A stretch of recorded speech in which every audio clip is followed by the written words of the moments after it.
내 이름은 이주인식이요. 추한 욕망에 사로잡혀 타인을 해하는 악인에게 생지옥을 보여주는 고문 소믈리에다. 나는 정기적으로 빈문촌으로 걸음을 옮긴다. 오호, 아주 좋은 소리구만. 신경 써줘서 고맙네, 시게오. 아니요, 장로님께 받은 은혜를 생각하면 이 정도는 아무것도 아니죠. 나야말로 뭘 대단한 일을 했다고? 난 참 복받은 놈이야. 일가족이 참살당한 뒤 내가 도망친 곳은 다름 아닌 빈민촌이었다. 그때 나를 보살펴주고 챙겨주었던 게 장로님과 빈민촌 사람들이었다. 그들이 없었다면 지금의 나도 없었으리라. 야, 시게오랑 함께 마시니 술맛도 기가 막히는구만. 영광입니다, 장로님. 언제 죽을지 모르는 몸, 건사할 때 얼굴을 비추는 게 도리 아니겠는가. 빈민촌 사람들에게 얼굴을 비춘 뒤 귀로에 올랐다. 여기 올 때마다 오히려 내가 힘을 얻는구나. 사무소로 돌아가는 길, 쓰레기 처리장을 지날 때였다. 정적이 지배하는 대형 폐기물 처리장에서 어렴풋이 소리가 들렸다. 방금 무슨 소리지? 마치 방 안에서 문을 두드리는 것 같은 작은 소리였다. 이루 말할 수 없는 불길한 예감이 솟구쳤다. 원래 이러면 안 되지만 확인해봐야겠어. 산처럼 쌓인 가전제품들을 밟고 올라갔다. 소리는 한 냉장고 안에서 나고 있었다. 제발 이 불길한 예감이 기우였기를. 나는 그렇게 바라며 냉장고 문을 열었다. 다음 순간 내 눈앞에 펼쳐진 광경은, 아니 이건 대체 온몸이 상처로 뒤덮인 데다 목이 졸린 흔적까지 남아있는 속옷 차림의 두 명의 여성이었다. 여성 중 한 명은 20살 전후, 다른 한 명은 그보다 좀 더 어려 보였다. 누군가가 여성들을 냉장고 안에 가둔 것이 틀림없었다. 이봐, 정신 차려! 20대 여성은 가냘프게나마 숨을 쉬고 있었다. 여성은 정신을 차리는가 싶더니 떨리는 손으로 옆에 쓰러진 여성의 손을 잡았다. 절대 용서 못. 내 동생 돌려놔. 그리고는 피를 토하듯이 분노와 증오 섞인 말을 토해냈다. 그 말을 마지막으로 여성은 힘을 잃고 축 늘어졌다. 안 돼. 두 사람 모두 목숨을 건질 가능성은 희박하다. 여성 두 명이 중상을 입은 채 의식을 잃었습니다. 빨리 와주세요. 그래도 나는 두 사람을 살리려 애를 썼다. 그 후 출동한 구급대에 의해 두 사람은 병원으로 옮겨졌다. 안타깝지만 동생 쪽은 이미, 언니 쪽도 매우 위독한 상태라 의식이 돌아올지는 미지수입니다. 알겠습니다. 하지만 한 명은 목숨을 잃었고 다른 한 명도 방심할 수 없는 상황이었다. 피해자들에 대해서는 며칠 뒤 TV를 통해 알게 되었다. 2명의 피해자 중 고등학생 이이다 히나타 양은 사망하였으며 히나타 양의 언니인 이이다 유이 씨도 의식불명의 중태에 빠졌습니다. 저 두 사람은 아는 분들인가요? 냉장고에 감금된 걸 발견하고 병원으로 데려갔었지. 그랬군요. 엄청난 일을 되게 별거 아닌 듯 말씀하시네. 유이 씨는 비탄에 차서 외쳤었다. 절대 용서 못해. 내 동생 살려내. 그 외침은 고문 소믈리에를 움직이게 하기에 충분했다. 루카와 잠깐 외출한다. 네, 선생님. 뭔가 낌새가 심상치 않네. 마음의 준비를 해두자. 그렇다면 내게 의뢰했다고 봐도 문제는 없을 것이다. 나는 정보상 고다이를 찾아갔다. 세간에 화제가 된 고등학생 살인 사건 알고 있나? 알다마다 지금 막 조사 시작한 처녀. 사건이 알려진 지 얼마 되지 않은 터라 천하의 고다이도 벌써 진상을 파악하지 못한 듯했다. 가끔은 내가 먼저 정보를 제공하도록 할까. 피해자들을 발견한 사람 말인데 사실 나야. 정말이야? 그건 놀라운데. 그럼 사건의 정보도 쥐고 있어? 나는 고다이에게 작은 봉투를 보여주었다. 피해자의 손톱에 누군가의 피부가 끼어있더군. 현장에서 조금 채취해왔어. 고다이라면 이것으로 많은 정보를 얻을 수 있을 것이다. 사흘 뒤에 이 사건의 진상을 파악하겠어. 그때까지만 기다려줘. 그로부터 사흘 뒤 고다이는 약속대로 내 사무소에 찾아왔다. 전에 말했던 대로 사건의 진상은 모두 파악했어. 역시 대단하군, 고다이. 과연 정보상은 신용이 생명이라는 말을 입에 달고 사는 남자다웠다. 그때 고다이가 한 장의 사진을 내밀었다. 채취한 피부의 주인공이야. 이름은 후지시로 마사야. 코쿠엔가의 옆 동네인 히바리초에서 중규모의 한글의 조직을 이끌고 있어. 역시 악인의 소행이었군. 자매의 몸에는 장시간에 걸쳐 학대당한 흔적이 있었다. 절대 쉽게 죽이지 않겠다. 후지시로는 운작청통회라는 야쿠자 두목의 친아들이었다. 나한테 무슨 일 생기면 우리 아버지가 가만히 안 있을 텐데. 그래도 상관없으면 덤벼보든가. 응? 아니, 놈이 뒷세계에서 거만을 떨며 다닐 수 있었던 것. 그럼 돈이랑 여자를 내놔. 부친의 영향도 컸다고 한다. 히바리초에서 아무도 놈에게 대들지 못하게 됐을 때 후지시로의 폭주는 기어이 선을 넘고 말았다. 죽기 싫으면 조용히 해. 긴주 뭐해? 얼른 차에 집어넣지 않고. 동료와 함께 강도질을 하거나 부녀를 폭행하는 등 악행에 손을 대기 시작한 것이다. 후지시로 밑에는 그의 친구인 킨조와 아, 이제 질렸어. 야, 우에마키, 갖고 놀고 싶으면 마음대로 해라. 네, 돈 될 만한 물건 있으면 빠짐없이 챙겨놓겠습니다. 재미 보고 나서 사내버리는 거 잊지 말고. 부하인 우에마키가 있었다. 놈들이 아이다 자매를 노린 건 우연이었다. 뭘 꾸물거려? 빨리 가자! 나는 그만하고 슬슬 포기하지! 인정 없는 밤길을 걸었다는 이유만으로 놈들의 표적이 된 것이었다. 놈들의 본래 목적은 강도나 폭행뿐. 너 우에마키 맞지? 유이 누나? 어? 뭐야? 당초 살인은 계획에 없었다. 그런데 알고 보니 우에마키는 아이다 자매와 면식이 있었다. 히로타! 유이 누나! 대체 왜? 우에마키의 여동생이 히나타 씨와 소꿉친구 사이였던 것이다. 납치해온 표적이 부하의 지인임을 알게 된 후지시로는 망설임 없이 결단을 내렸다. 저것들은 죽여야겠어. 동희, 우에마키 얼굴이 알려진 이상 살려둬선 안 돼. 죽인다고? 아지트인 버려진 모텔에서 아이다 자매를 죽이기로 결심한 놈들은 기어이 끔찍한 짓을 자행했다. 사랑해봤자 소용없어! 마지막인데 그냥 즐기지 그래! 어차피 죽은 목숨인데. 우선 두 사람을 잔혹하게 폭행해 저항 의지를 꺾었다. 심지어 단순 폭행뿐 아니라 성폭행까지 자행했다. 내 말이 말 같지 않아? 우선 손톱부터 끊어주지! 우에마키는 유의 씨를 구하지도 못하고 벌벌 떨면서 가만히 비명을 듣고 있었다고 한다. 아이다 자매를 학대한 후에는 전기 코드로 목을 졸랐다. 이제 질렸어, 싸구려 같으니. 그래도 죽기 전에 나같이 멋진 남자랑 해봤으니까 이승의 미련은 없겠어.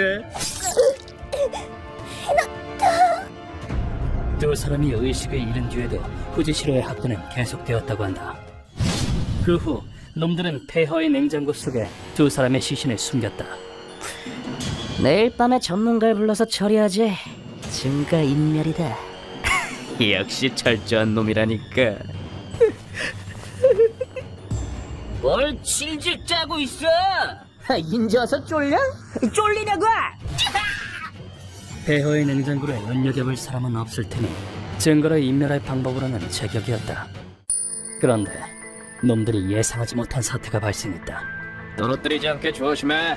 아무리 버려진 물건이라도 잘못 망가뜨렸다간 한 소리 듣는다. 예. 범행 다음날 토지의 소유자가 모텔 건물을 해체하고자 업자를 불렀던 것이다. 이렇게 냉장고 속에서 간신히 숨만 붙어있던 유의 씨는 이봐, 정신 차려! 대형 폐기물 처리장에서 내게 발견되었다. 양심의 가책을 못 이겼는지 우에마키는 자수하겠다고 선언했어.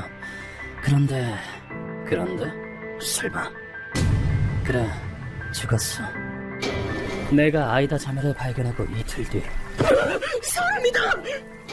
보도에서 우에마키의 시체가 발견되었다. 보나마나 후지시로와 킨주가 한 짓이겠지. 자기들의 범인이 들킬걸 우려해서. 쓰레기들. 정말 답도 없는 놈들이군. 마음을 고쳐먹었다 한들 우에마키 또한 악인, 인과응보였다. 이번 사건이 세간에 알려진 무렵 후지시로의 부친이 움직이기 시작했다. 마사야, 이번엔 도가 지나쳤다. 이 정도면 사형감이야. 미안 아빠. 무슨 방법 없을까? 국외로 도망친다거나. 그때 후지시로는 자신의 부친에게 이렇게 말했다. 멕시코라면 우리도 신변을 숨길 때 이용하곤 하네. 도망칠 때면 도망쳐라. 다만 이제 더는 못 봐주겠구나. 넌 오늘부터 내 아들이 아니다. 부친에게 절연당했음에도 후지시로는 일이 잘 풀렸다느냐 싱글벙글이었다. 킨저, 멕시코로 도망치면 된다는데? 가자. 진짜? 오케이. 멕시코에서 놀고 먹으며 시간을 보내다 보면 언젠가는 잠잠해질 것이라고 낙관했던 것이다. 오지간히도 아들에게 정이 떨어졌나 보군. 덕분에 우리만 귀찮게 됐어. 경찰도 범죄인 인도 조약은 없어. 멕시코에서 정보를 얻기도 쉬운 일이 아니고. 고다이와 대화를 나누던 중 내 핸드폰이 울렸다. 유이 씨가요? 정말입니까? 유이 씨의 의식이 돌아왔다고 병원에서 연락이 온 것이다. 당신이 절 구해주셨군요. 예, 의식이 돌아와서 정말 다행입니다. 서둘러 병원으로 향했다. 유이 씨는 마치 가면을 쓴 듯한 얼굴로 나를 지그시 응시했다. 도와주셔서 감사합니다. 그 얼굴에 감정이라고는 도저히 찾아볼 수 없었다. 히나타는 동생은 이미 죽었나요? 네, 안타깝지만 발견했을 때는 이미 돌아가신 뒤였습니다. 유이 씨는 잠시 입을 다물더니 곧 나지막한 목소리로 말하기 시작했다. 저희 부모님은 일찍이 세상을 떠나셨어요. 동생은 무엇과도 바꿀 수 없는 보물이었어요. 부모 없는 자매는 유이 씨의 필사적인 노력 덕택을 살아왔다. 너 졸업한 기념으로 그 함박스테이크집 갈까? 언니가 통 크게 쏜다? 진짜? 좋지. 전부터 먹고 싶었는데. 그날은 동생의 졸업식이 있던 날이었다. 나도 봄 붙은 사회인이니까 언니는 내가 호강시켜줄게. 하지만 두 사람의 행복은 놈들에 의해 무참히 짓밟혔다. 넌 일로 와. 동생을 건드리지 마. 차라리 어딜 가? 넌 나 상대해야지. 자매는 부당한 이 세상을, 특히 범인들을 사무치게 저주했다고 한다. 그때 가면 같던 유이 씨의 얼굴이 악기처럼 돌변했다. 우리가 뭘 잘못했는데 이제껏 열심히 살아온 게 죄냐고. 우리의 소소한 행복을 그놈들이 뭔데 비웃고 짓밟아. 다 지옥에다 때려쳐버려. 사랑하는 동생에 대한 그리움과 범인에 대한 저주의 말이 내 가슴에 크게 와닿았다. 무의식 속에서 던진 유이 씨의 말을 계약으로 받아들인 내 판단은 역시 틀리지 않았다. 당신의 분노 제게 맡겨주시겠습니까? 놈들을 책임지고 지옥에 떨어뜨리겠습니다. 당신이? 뭐지? 왠지 엄청 믿음직해. 유이 씨는 떨리는 손으로 내 손을 꼭 쥐며 말했다. 부탁드립니다. 제발 동생의 한을 풀어주세요. 네, 동생분의 잃은 슬픔과 분노, 범인들에게 몇 조배로 쳐서 돌려주겠습니다. 가녀린 그녀가 품은 증오는 고문 소믈리에가 거두기에 마땅한 것이었다. 필사적으로 살아온 자매의 행복을 깨트린 죄는 아주 무겁다. 고문 소믈리에에게 국경이란 없는 법, 지구상 어디로 도망치건 소용없다. 살점 한 조각 남기지 않고 이 세상에서 완전히 없애버려 주지. 니놈들이 법망을 빠져나가겠다면 나는 뒷세계의 규율에 따라 너희를 심판할 것이다. 병원을 뒤로한 나는 루카와 함께 멕시코행 비행기를 탔다. 현지의 협력자에겐 이미 연락해뒀어. 선생님은 발이 정말 넓으시군요. 전 세계 어디든 악인을 사냥하는 자는 있기 마련이다. 오랜만이야, 시게오. 얼굴 좋아 보이네, 페르난도. 현지에서 우리를 맞이한 남자의 이름은 페르난도. 멕시코의 고문 소믈리에다. 페르난도는 고대 아스테카 문명의 신관을 조상으로 둔 이색적인 경력의 소유자다. 신께서 말씀하신다. 너의 죄는 불로 심판해야 한다고. 그는 고대 아스테카 방식을 따라 신의 심판이라는 형태로 악인을 사냥한다. 그런 놈들은 마땅히 처단해야 돼. 얼마든지 힘을 보태겠어. 감사한다. 각국의 고문 소믈리에는 서로 협력하는 관계이다. 후지시로와 킨조의 소재는 페르난도가 현재 정부상에게물어 바로 알 수 있었다. 이 나라에서 동양인은 눈에 띄니까 관광지에서 떨어진 곳이라면 더더욱. 오히려 일본보다 찾기 쉬워 보이는데요? 놈들은 장기 치료할 목적으로 건물을 임대해 쓰고 있었다. 시게오, 여기라. 좋아. 그럼 좀 난폭하게 가볼까? 실례합니다. 문을 박차고 안으로 들어간 순간 총알 세례가 우리를 기다리고 있었다. 이런 손님 맞이하는 태도가 영광인걸. 조준이 영 허접하군. 손끄상 양아치만도 못해. 건물 안엔 총을 쥔 후지시로와 킨조가 있었다. 뭐야, 강도냐? 그렇지야 확 죽여버릴 수가 있어! 아이씨고, 일본인도 있네. 집 돌러 왔냐? 놈들의 초조한 얼굴을 보던 페르난도가 무언가 알아차린 듯 입을 열었다. 저 녀석들, 이 동네에서 봉변을 당한 모양이군. 봉변이라네. 여긴 강도가 들끓거든. 일본인이 사는 적은 표적이 되기 쉽지. 그랬군. 참 재수도 없지. 지금 한가하게 수다나 떨 때 죽고 싶냐? 일본인이면 돈도 갖고 있겠네. 죽여서 빼앗으면 되겠어. 놈들이 재차 발포 자세를 취했다. 물론 놈들이 발포하게 놔둘 만큼 나는 허술한 인간이 아니다. 이미 늦었어. 나는 총성이 울리기도 전에 놀이는 이제 끝이다. 미리 준비해둔 지탄을 튕겼다. 손가락에서 발사된 총알이 놈들의 손에 명중했고 놈들은 들고 있던 총을 떨구었다. 뭐야? 제대로 튕기면 이마에 구멍을 뚫을 만큼의 위력이지만 고통 없이 죽이기엔 놈들의 죄가 너무나 무거웠다. 놈들이 무기를 잃자 루카와 페르난도가 공격에 나섰다. 위험하게 사람한테 총을 겨누다니! 이런 몰상식한 인간은 턱을 뭉개버려야 돼요! 심판을 짜고 왔다. 신 앞에 무릎 꿇고 참여하도록. 두 사람은 주먹을 날려 놈들을 기절시켰다. 그 후 우린 페르난도의 고문실로 놈들을 옮겼다. 고문실이 멋진다, 페르난도. 내가 그렇게 말해주니 어깨가 올라가는걸. 그만 일어나시죠! 짜증나니까! 놈들이 편하게 잘 수 있는 것도 이걸로 마지막이다. 정신을 차리기 무섭게 놈들이 꽥꽥 소리 질러대기 시작했다. 야, 이거 당장 안 풀어! 확 죽여버린다! 여긴 어디야?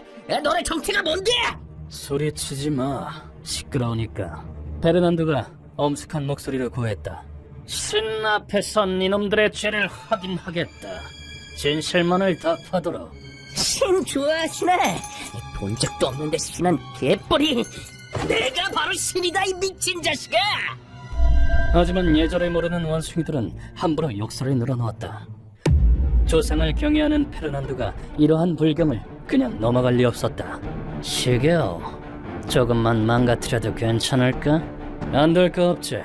다음 순간 감히 신을 모독하다니 불경한 것들! 페르난도의 손가락이 킨주의 오른쪽 눈에 푹 찔렀다. 내 눈! 이게 뭐하는 짓이야!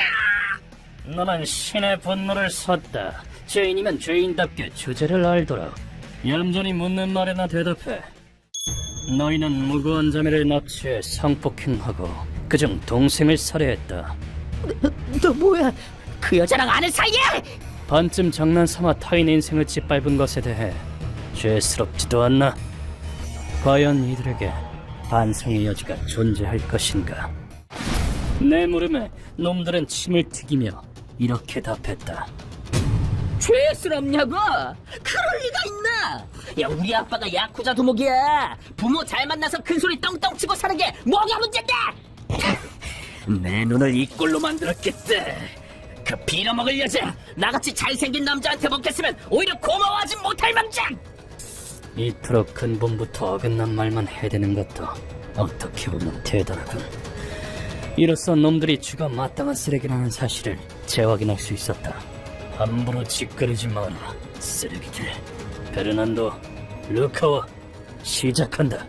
네, 이놈들이 갈 곳은 지옥뿐이에요. 인간의 법으로는 안 돼. 이놈들에겐 신의 심판이 필요해. 우리는 방 안의 수조 위로 놈들이 이동시킨 다음 뭐하는 짓이야? 뭐야 이 모란! 머저리들의 피를 빼들 필요가 있겠군. 슬슬 입 좀 다물지. 잠깐! 놈들의 복부에 깊은 상처를 냈다. 상처에서 뚝뚝 흘러나온 피는 수조 안의 생물들을 불러들였다. 뭐야 저것들은! 수달? 아니, 무슨 놈의 수달이 저렇게 커? 멍청한 것들. 저게 평범한 수달로 보이나? 얼굴은 귀여워 보일지 몰라도 매우 흉악한 동물이다. 니놈들의 처형을 맡아줄 거다. 모쪼록 사이좋게 지내려고. 아주 고통스러운 심판이 될 거다. 수달이 있는 욕조로 놈들을 떨어뜨렸다. 놈들이 수조에 빠지고 얼마 지나지 않아 절규가 터졌다. 살려줘! 살려줘! 이제 못 살려! 동시에 수조 안의 물이 빨갛게 물들어가기 시작했다. 그렇게 되는 것이 당연했다. 수달이 놈들의 몸을 먹어치우고 있으니까. 수조 안의 동물은 큰 수달로 세계에서 가장 큰 수달이다. 강의 원숭이라고 불리는 큰 수달은 집단으로 악어를 사냥하거나 제기어를 쫓기도 한다. 그런 녀석들이 배에서 피를 흘리는 먹잇감을 그냥 지나칠 리 없었다.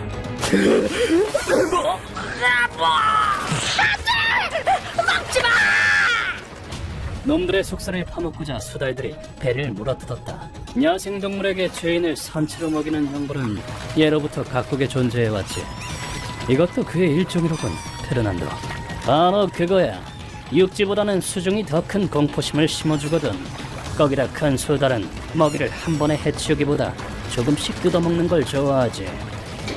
수달이라 좋은 아이디어다. 본받을 필요가 있겠군. 그러고 있자니 놈들이 얼마 못 가 항복을 선언했다. 살려줘. 아파, 살려줘. 검은 빛을 띠는 피를 토하는 것을 보니 수달들이 뱃속에 도착한 듯했다. 루커, 일단 올려봐. 네, 선생님. 다리는 이미 뜯어먹히고 없겠지만 아직 죽을 정도는 아니다. 뭐? 살고 싶다고? 살려주세요. 살고 싶어요. 너희가 죽인 피해자도 살고 싶어 했다. 그리고 네가 그렇게 자랑하던 부모 말인데. 이주인 씨, 정말 죄송합니다. 제가 아들을 잘못 키웠습니다. 그렇다는 건 내놓은 자식 된 지 언젠데 아직도 헛소리 짓거리나. 신통력은 끊긴 지 오래야. 네놈들이 살아날 길은 없다. 그 썩어 빠진 속을 수달이 모조리 뜯어먹겠지. 너희 같은 쓰레기를 먹어치워준 수달한테 감사해야겠군. 안 그래?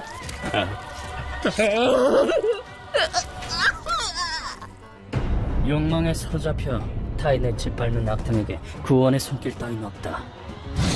그 후 놈들은 수달에게 천천히 내장을 뜯어먹히다 끝내 사망했다. 미안하다. 뒤처리까지 맡겼어. 미안하긴 뭘. 어차피 시체는 수달들이 깨끗이 먹어치울 텐데. 큰 수달을 먹이라도 된 게 어디예요? 저 악당들한텐 적어도 양반이라고요. 고맙다, 페르난도. 의뢰인의 복수를 이룬 건 네 덕분이야. 아니야.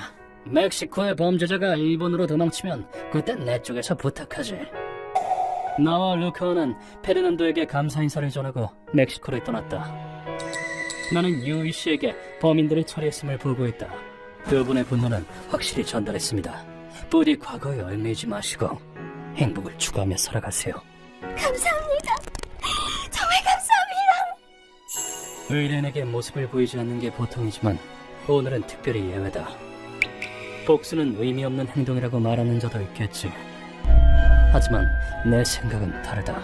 사람에게는 풀어야만 앞으로 나아갈 수 있는 한도 있다.